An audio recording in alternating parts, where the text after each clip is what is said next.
This is a very interesting painting. It started one way and it evolved into something a little different. I started this artwork in early August 2021 and it has taken me roughly 10 hours to complete. I typically don't time myself. I feel like that adds a little bit of restriction. So I just usually just typically don't record it. The software being used is Clip Studio Paint, the latest version for this time period. The brushes used are the standard oil brushes that came with the software. Why have I been using Clip Studio Paint over Corel Painter at this time? To be frank, I'm actually enjoying it a little bit more. I would have never moved over if it wasn't for the comic work being done inside of the program already. I've started a Patreon for anyone who's interested. You can find the link below and support this channel. I will be adding much more content there along with a comic only members can see. So I'd like to describe some of the colors choices going on in this piece here. I wanted to give this piece a sense of realism, but also a little alien. The rocky landscape is quite familiar, especially in the western United States, which is a place I actually really enjoy visiting. And I believe limiting the color palette has helped me achieve a greater realism. The two dominant colors of green and brown bring an earth tone to the picture, and the green used for the large alien creature is more of a sage green, where the trees are closer to a normal green. The rock at times can be a little too gray or too brown, maybe a little bit too dull, and finding that little middle ground can be quite difficult. And it's definitely not the most vibrant painting in the world, but that's kind of what I was going for. Green is opposite to reds and orange on the color wheel. Finding a good color relationships can make an image more cohesive. One way I try to figure this out is begin with small thumbnails that act as a composition, value, and color studies all in one. And keeping real life reference like pictures you've taken on vacation or otherwise can also help you to keep the colors honest. So does this painting bring any life events or memories to mind? As I mentioned, I enjoy the vastness of the western United States, from Death Valley to the Grand Canyon. Everything just seems so huge out west as opposed to the East Coast. From the mountains to the valleys, they're all massive. I wanted the heat to be felt in this work. 120 degrees is scorching. You feel like you're being cooked like a pig roast.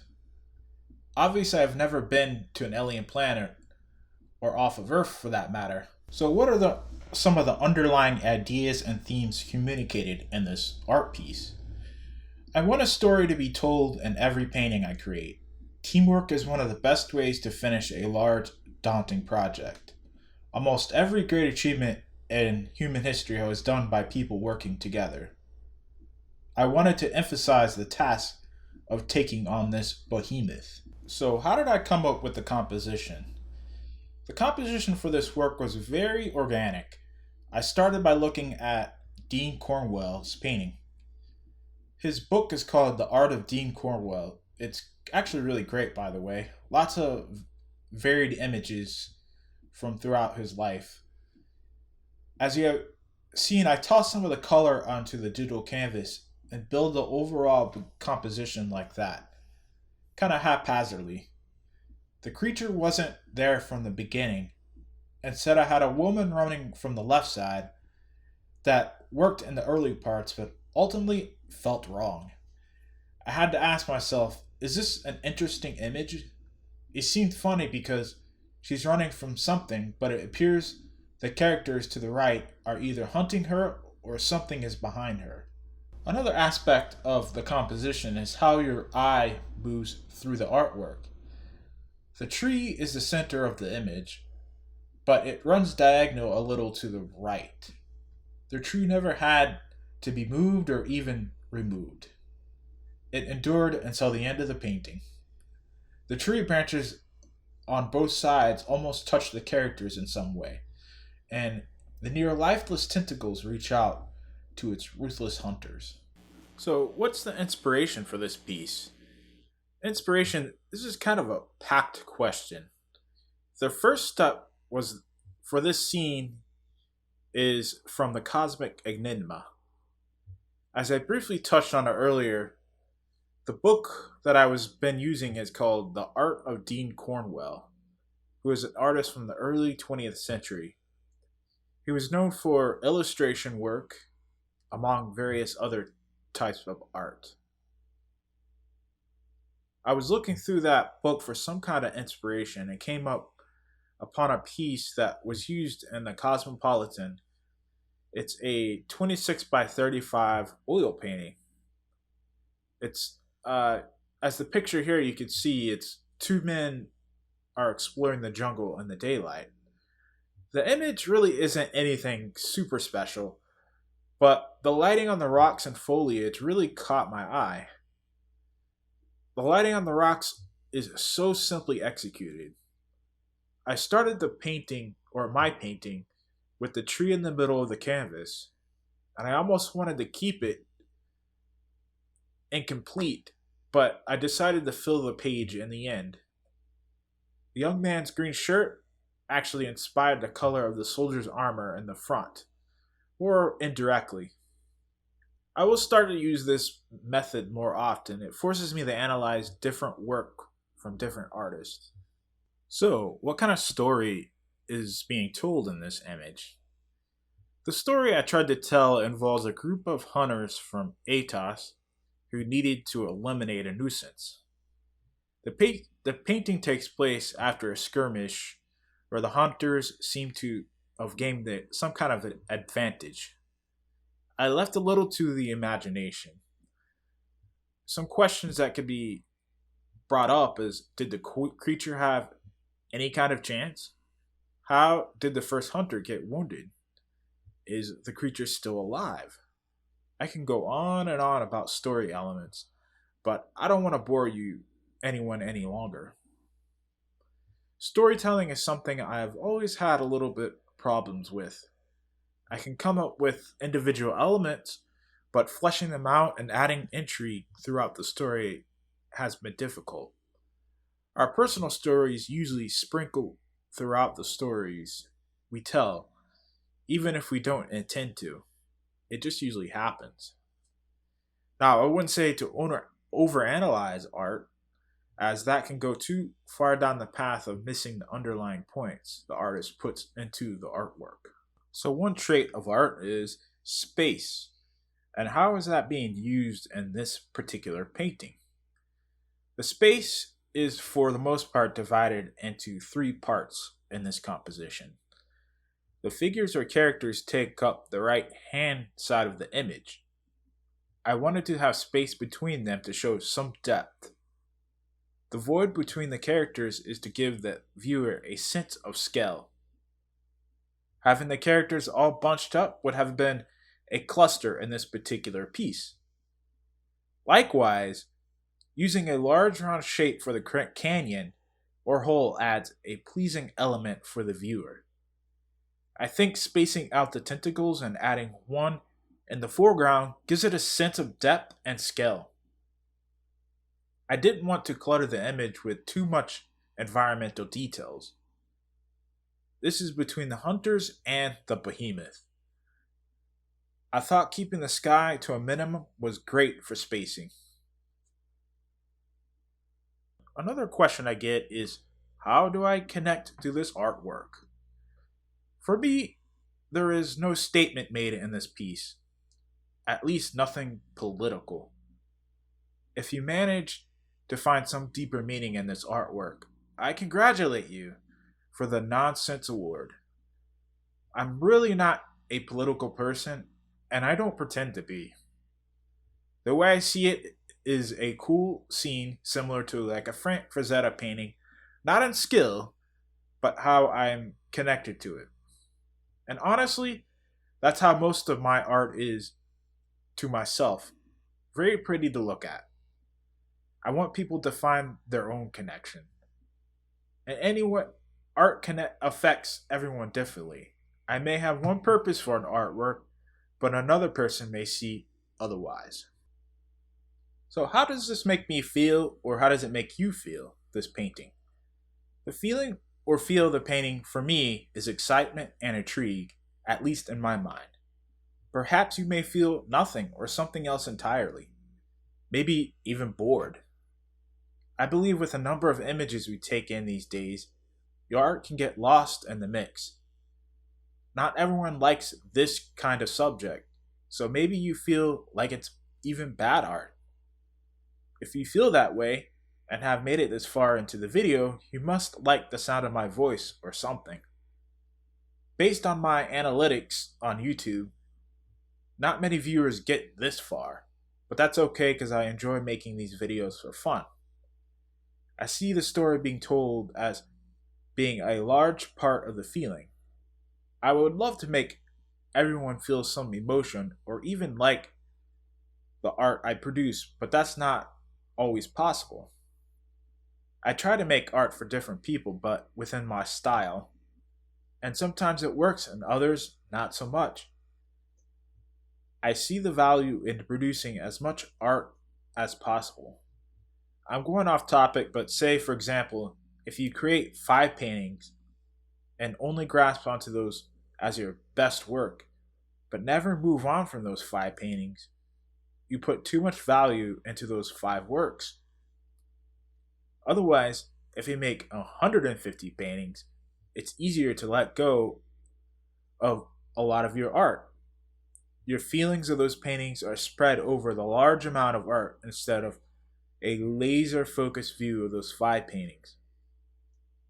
I, for example, have recently began taking oil painting seriously, probably for a year and a half or so.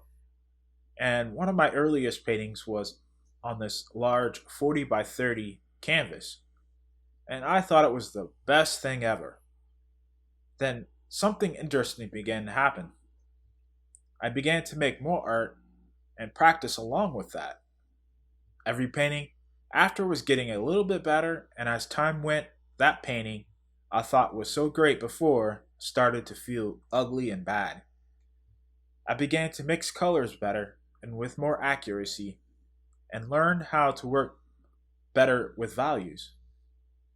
The feelings changed over time. I could not be on the subject of painting or technique used during this time. I see some of this art like a time capsule. It captures how we were feeling at the time, even if we don't intend to. So, a little bit more into the story of this particular piece is what do I think happened before this moment? The intention was to give the viewer the aftermath of the battle. If you look behind the characters, you can see a massive opening into the ground. These characters walked into the creature's lair and fished it out. Delving deeper into the fight beforehand can be interesting. A question must be asked, or several. How did they get to the bottom? Did they even land on the bottom or attack from the cliffside? I could explore this concept in a further art piece down the road. This painting is a part of a larger project.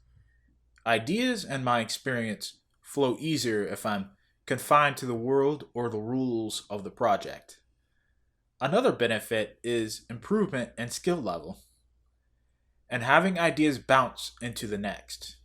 Whenever I finish an artwork, it spawns a new idea. Now, a little bit of a confession. I had the idea that a creature or something was behind the camera to the left, but I intended to keep it off screen. The addition of the creature was sort of a random, but the idea there was previously. So, do I enjoy making this particular art piece? Simple answer is yes, I really did. If I feel happy throughout the entire process, then it was a success. Now, I do have issues where I don't enjoy making certain art. This issue arises when working on commissions for other people. And honestly, money becomes the only reason I push forward and finish the piece. I try my best to work only on subjects I'm interested in. Otherwise, it can become a grind and take longer than I would like to. I think you should be able to create the subjects you enjoy making, and don't let anyone else tell you what to make, at least for your personal work. Those other people telling you what to make aren't spending the hours creating the art, so I feel people can sense that. Whenever I'm not enjoying making art, there's something deeper going on, whether the subject or is it the process. Sometimes outside distractions can linger on in your mind. I notice the less interested or engaged I am with the particular artwork, then my mind can tend to wander off. Now, I think this happens when this happens, I probably don't push the art far enough, meaning I didn't challenge myself. Making the composition too easy can put you in a coasting mode. At this point, there's no chance the drawing or painting might not get finished, or it becomes a drag through mud experience. This failure can come down to bad planning with the composition, and no matter how much you try to salvage a bad composition, trying to add infinite details and rendering cannot cover a good composition. It's time to go back to the drawing board and draw more thumbnails. So, how does failure affect my art process? Going back and starting over on a drawing can feel like an absolute failure, and to some degree it is. But you may be able to turn that failure into a positive part in your art career. This process begins by analyzing your own work. This can be very tough, especially if you're more of a person who sees no mistakes in your art. This comes to training your eye. How is this aspect developed? This is, in my opinion, but I see value in observing nature. I believe by having real pictures from the web, or even better, your own images. One example of learning from nature that has improved my art is shadows, and particularly ones in the daylight. I would make my shadows completely black and never use any color in the shadow areas. I noticed that adding subtle deep amounts of color, whether it's dark blue or red, helps liven the image. Likewise, the distant backgrounds and the haze that covers them. A problem I had was cramming too much detail into the background. In certain times, I would have more background detail than in the foreground. Observing nature more intently could have saved me years of mistakes. If you ever have the opportunity to travel, it doesn't matter what mountain range, you can go to the Rockies, Appalachian, or Alaska, or whatever big mountain range you live by. Don't forget to take pictures while you're there, and just look at the far mountains and compare them to what is closer. You can see how the bluish atmosphere conceals some of the detail off in the distance. It even looks kind of like blue is covering the natural color of the distant objects. All of this can work into even fantasy or sci-fi worlds. The same principle applies. You can have a giant alien structure the size of a mountain taking up most of the background in your image. Having the awareness to add the atmospheric elements will make your fake alien world more real. Making art is difficult, more from a mental aspect, and failure can impact your mental state to some degree. I believe the more art you produce, the better you can get, and the easier it will become from a mental aspect. Just keep creating, and don't sit on old art, even recently finished pieces. Get your pen, pencil, brush, or a Wacom tablet and get back to work. Seeking that validation on social media can be very harmful. I used to post and expect to get all these likes and comments on my images. Whenever that didn't happen, it would be so disappointing. That's bad behavior and will have a negative impact on your mental state. Now, for the past year or so, I post and never look back, honestly. If the post gets 3 likes, it's oh well, tough luck. This topic will have to be expanded on an entire video later on. So, what was the preparation involved in this piece? As I mentioned earlier, I looked into some other art to get inspiration. But as far as my state of mind, I work best when I'm in a comfortable mindset or relaxed. I think that's so important. Some of my best work has come out of a loose, relaxed state of mind. I've heard from other artists about being in a relaxed state, and it caught my attention.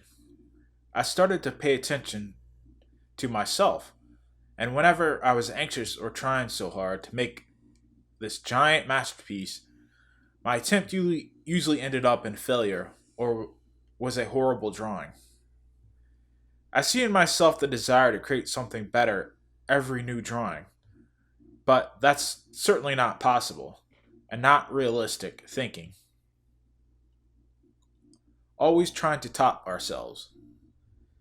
So, the main thing for me is to stay relaxed. There are other factors to that anxiety, like personal issues creeping into your mind when working. So, do I plan on making this painting a NFT? I'm involved with the NFTs and believe that they can be something great for artists. I've heard all the negative aspects surrounding that NFT, and I understand it, the environment and the impact. Hopefully someone can create a better option in the near future. With all that said right now, I will not be making an NFT from this painting. The reason behind that is the money involved can be quite a large investment. It's possible to spend several $100s just to mint one image, and the gas fees and transfer fees can really eat into the process. I intend to add larger projects into the NFT marketplace. I am at this time working on a big 3D NFT project, and I will animate and add special effects to this particular piece. So to clarify that question, no, this will not be going into the rareable marketplace, at least not currently. I need to add super special artworks to the marketplace because of the expense involved. This video is a little longer than normal. Over 25 minutes is quite the distance. I try to keep the videos under 15 minutes, but I decided to keep the time lapse at a manageable speed so people can get a little bit more out of it. Some of these questions can be a great exercise to ask yourself. Doing this kind of deep self look into your own art can actually improve how you look at your own art. This can also be a little too much examination. What if I only painted a lemon or a dog or something else? There wouldn't be much of a story to tell, but I could dive deeper into how rather than why. I hope anyone got something useful out of this art examination. Maybe going for shorter videos will be better. This is the most time I've ever talked about a particular artwork, other than going through college. I have this giant art history book with all of the time periods and art made in that time period. That book goes into major details and examines how, why, and what. Sometimes I feel like I'm writing my own history book making these videos, kind of like an eternal look into the thought process while I move forward. I stay away from current events and choose to keep that out of my art if possible. Like my personality, I choose to keep a distance from politics, and choosing to make whatever comes to my mind has always worked for me. If you really think about it, the art that comes out of me in some ways does imitate reality in a subconscious manner. Recent vacations can have this effect, or even looking at other artists' works can influence. It will be interesting to see if or how much improvement happens over the next year or two. My regular job has always kept me away from my craft, and somewhat my living situation had been a distraction. It feels like this past year has been the right time to jump into the action. Fear has always been the main detour that has kept me away from the social media entirely. This past few months from July until currently September 2021, I've noticed some progression from the work of last year. There have been some freelance gigs and a few interviews, which is much better than the previous 10 years before. I might attempt an examination to some of my traditional artwork, perhaps even do a sketchbook tour. Thanks for everybody watching this video. As I mentioned at the beginning or earlier in this video, check out the links below for additional content and support, and please consider subscribing to the channel. Thank you.